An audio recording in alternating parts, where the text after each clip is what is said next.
ولأول مرة بسوريا حديقة ليمون متنقلة جابوها من إسبانيا وحطوها بمطعم بنص المالكي. وبمناسبة افتتاحه عمل لكم عرض على أكثر من 20 صنف على الفطور وبس ب 45,000. وهالفطور المدلل بيتضمن فتة وفول ومسبح مع بيض أومليت ومناقيش ولحوم باردة، مع جبنة نوعين ولبنة ومكدوس، مع زيتون نوعين ومحمرة وكشكة، مع مربى 3 أنواع فريز ومشموش وليمون بالإضافة للزبدة. والتحلاية رح تكون بانكيت بالعسل مع الكريمة، والخبز طازة من الفرن الحجري، والشاي ضيافة، والأرجيلة وقت الفطور بس ب 22,000.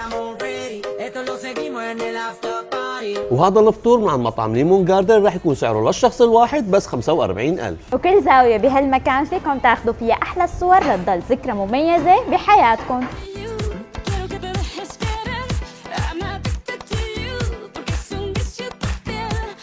وبس تجوا لعندهم اطلبوا من عندهم ليمون جاردن، لأنه هي الأكلة بتجمع الفواكه الاستوائية مع الليمون.